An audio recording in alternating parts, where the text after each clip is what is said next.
हमारी दुनिया जंग के एक नए दौर में दाखिल हो रही है। एक ऐसा दौर जिसमें टेक्नोलॉजी और आर्टिफिशियल इंटेलिजेंस हम पर हावी होती जा रही है। डिजिटल टेक्नोलॉजी जहां हर इंसान की जरूरत बन चुकी है, इसी तरह मिलिट्री फोर्स भी टेक्नोलॉजी से भरपूर वेपन्स इजाद करने पर मजबूर है। आज हम मॉडर्न और फ्यूचर टेक्नोलॉजी के ऐसे वेपन देखने जा रहे हैं जिनके बगैर शायद अब मिलिट्री ऑपरेशन करना नामुमकिन हो। स्नाइपर्स को रियल लाइफ में बहुत सारे चैलेंजेस का सामना करना पड़ता है, जिसमें विंड स्पीड, फॉग डस्ट और सबसे बढ़कर मूविंग टारगेट को शूट करना होता है। इन सब चैलेंजेस को सिंपल बनाने के लिए सेल्फ गाइडेड स्नाइपर बुलेट बनाई जा चुकी है। ये अपने टारगेट को सिर्फ एक मर्तबा अच्छी तरह पहचान लेती है और फिर इसके अंदर मौजूद ऑप्टिकल गाइडेंस सिस्टम इसको खुद ही टारगेट की तरफ लेकर जाता है। फिर बेशक टारगेट मूविंग पोजीशन में ही क्यों न हो। जैसा कि इस वीडियो में आप देख सकते हैं, इस स्नाइपर राइफल और बुलेट की सबसे खास बात यह है कि इसको कोई अनट्रेंड शूटर भी यूज कर सकता है। मिलिट्री ऑपरेशन के दौरान कभी कभार कीचड़ और पानी की वजह से गाड़ियों और ट्रक्स की मूवमेंट सर का दर्द बन जाती है। इस सिचुएशन से बचने के लिए अब फोल्डिंग रोड का इस्तेमाल किया जाने लगा है। एक ट्रक जिसमें ये फोल्डिंग रोड रखा होता है, वो 10 मिनट के अंदर अंदर 165 फीट का रोड बिछा सकती है। एल्यूमिनियम से बना ये रोड 90 टन से भी ज्यादा का वजन झेल सकता है। इसकी खास बात यह है कि ये 4 फीट पानी के अंदर भी बिछाया जा सकता है। मिलिट्री ट्रक्स जिनका कीचड़ में फिसलने का डर लगा रहता है, वो आसानी से इस फोल्डिंग रोड के ऊपर से शैलो रिवर्स भी क्रॉस कर सकती है। काम पूरा होने के बाद इसको वापस फोल्ड करना भी बहुत ही आसान और ऑटोमेटिक प्रोसीजर होता है। ये कोई मामूली गन नहीं है जिसमें गोलियां डलती हो, बल्कि इसको गोलियों के बजाय बैटरी से भरा जाता है। ये एक ड्रोन गन है जो 2 किलोमीटर दूर तक भी ड्रोन को जैम कर सकती है। हाल ही में ड्रोन टेक्नोलॉजी के उभार की वजह से हमें ऐसे शानदार एरियल शॉट्स भी देखने को मिलते हैं जो आज नॉर्मल कैमरा से लेना पॉसिबल नहीं है। लेकिन इस ड्रोन के गलत इस्तेमाल ने पूरी दुनिया की सिक्योरिटी एजेंसी के नाक में दम कर रखा है। जैसा कि वेनेजुएला के प्रेसिडेंट पर तब एक ड्रोन के जरिए अटैक करने की कोशिश की गई जब वो भरे मंच में स्पीच कर रहे थे। इस हादसे में 2 ड्रोन्स पर प्लास्टिक एक्सप्लोसिव लगाया गया था जो किसी वजह से हवा में ही फट गया। इस किस्म के हादसे से बचने के लिए यह वेपन बनाया गया है। 56 इंच लंबी और 7 किलो वजनी ये गन एक खास किस्म की रेडियो फ्रीक्वेंसी फेंकती है जो ड्रोन का उसके ऑपरेटर के साथ कनेक्शन तोड़ देती है। इसके नतीजे में ड्रोन का RTH यानी return to home function activate हो जाता है और वो वापस वहीं जाकर लैंड करता है जहां से उसने टेक ऑफ किया था। ये एक तरह का रेडियो फ्रीक्वेंसी जैमर है जो मीलों दूर तक भी काम कर सकता है। 2003 में एशियन गेम्स के दौरान इस गन की मदद से 7 कमर्शियल ड्रोन्स को जैम करके उनको रास्ते से हटाया गया था, क्योंकि वो एक प्रोटेक्टेड एरिया में फ्लाई कर रहे थे जहां से प्रेसिडेंट ऑफ फिलीपींस के हेलीकॉप्टर को गुजरना था।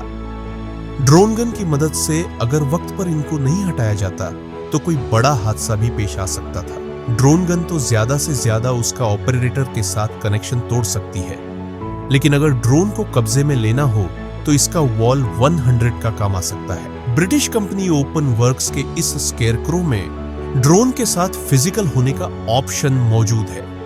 इसको ड्रोन की तरफ पॉइंट करके अगर फायर किया जाए तो ये एक नेट फेंकता है जो पूरे ड्रोन को ही जकड़ लेती है। उसके बाद इसमें लगा पैराशूट ऑटोमेटिक डिप्लॉय हो जाता है जो आहिस्ता आहिस्ता ड्रोन को नीचे लेकर आता है। यह है ultra heavy lift amphibious connector जो किसी भी डिजास्टर के दौरान कभी भी कहीं भी मुश्किल कंडीशन में भी ट्रैवल कर सकता है। इसके अंदर इतनी जगह है कि ये 40 फीट कंटेनर या 3 टैंक्स को भी कैरी कर सकता है। एयर फोम से बने इसके ये ट्रैक न इसको पानी में चलने से रोक सकते हैं, न बीच पर और न ही कीचड़ में। ये 10 फीट ऊंची रुका। पुलिस और मिलिट्री को अक्सर दीवार की आड़ लेकर शूटिंग करनी पड़ती है। इसमें हमेशा खतरा रहता है कि कहीं कोई बुलेट आकर न लग जाए। लेकिन अब एक ऐसा वेपन भी तैयार किया जा चुका है जिसमें दीवार के पीछे रहकर भी आसानी से निशाना लिया जा सकता है। कॉर्नर शूटर एक ऐसा वेपन है जिसके अगले हिस्से में वेपन या ग्रेनेड लॉन्चर लगाया जाता है। यह हिस्सा 60 डिग्री तक टिल्ट किया जा सकता है। एक्यूरेट निशाना लेने के लिए इस पर कैमरा लगा है, जिसके जरिए दीवार के पीछे रहकर टारगेट को आसानी से लॉक किया जा सकता है। यह वेपन खुद को खतरे में डाले बगैर लो रेंज कॉम्बैट फाइट के लिए बिल्कुल परफेक्ट है। यह है MQ फायर स्काउट हेलीकॉप्टर, जो आज तक का सबसे एडवांस मिलिट्री ड्रोन हेलीकॉप्टर है। इसके फीचर्स की एक बहुत बड़ी लिस्ट मौजूद है। बगैर पायलट के ये 12 घंटे तक फ्लाई करता है और मीलों दूर बैठे कंट्रोल यूनिट को लाइव वीडियो फीड भी करता है। टेक ऑफ से लेकर लैंडिंग तक इसकी पूरी की पूरी फ्लाइट ऑटोमेटिक है, यानी ये अपने आप खतरा भांपता है और उसकी तरफ फ्लाई करके उसकी वीडियो फीड कंट्रोल यूनिट को भेजता है।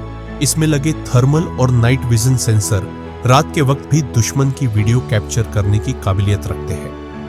न सिर्फ इतना, बल्कि इसमें अल्ट्रासोनिक सोनो बॉक्स भी लगे हैं, जो यह ओशन में फेंककर अंडर वाटर सबमरीन और शिप्स को 150 किलोमीटर दूर तक भी डिटेक्ट कर सकता है। यह बात तो सबको मालूम है कि सर्विस डॉग दुनिया भर की मिलिट्री और पुलिस में भर्ती किए जाते हैं। ये वो काम भी कर सकते हैं जो शायद इंसान के बस की बात नहीं होती, जैसा कि दूर से ही माइन या प्लांटेड बॉम्ब को सूंघ लेना। सर्विस डॉग्स की प्रोटेक्शन के लिए रेक्स स्पेक्स नामी ये गॉगल्स तैयार किए गए हैं, जिसमें लगा वायरलेस कैमरा ऑफिसर्स को लाइव फीड देता है, फिर चाहे दिन की रोशनी हो या रात का घुप अंधेरा। वाटरप्रूफ होने के साथ साथ इसमें एक रेडियो सिस्टम भी किया गया है, जिसके जरिए रियल टाइम इनको इंस्ट्रक्शन भी दी जा सकती है। और अब नंबर 1, यह है ब्लैक नाइट ट्रांसफार्मर, जिसमें 8 इंजन और रोटर्स लगे हैं। जहां तक इसका काम जमीन पर चलने का होता है, यह 100 किलोमीटर पर आवर की स्पीड से चलता है और जैसे ही जरूरत पड़ती है एयर ट्रांसपोर्ट की, तो यह 10,000 फीट की बुलंदी तक भी फ्लाई कर सकता है। 31 फीट लंबा और 19 फीट चौड़ा, यह फ्लाइंग ट्रक अपने साइज की वजह से कार्गो ड्रॉप करने और जख्मी सोल्जर्स को फौरन मदद करने के काम में लाया जा सकता है। बैटलफील्ड से टेक ऑफ करने के बाद यह सेफ स्पॉट पर लैंड करके ड्राइव करना शुरू हो जाता है, जिससे जख्मी को एम्बुलेंस में ट्रांसफर करने का टाइम भी बच सकता है। अगर आपको यह वीडियो अच्छा लगा तो इस वीडियो को लाइक और चैनल को सब्सक्राइब जरूर करें।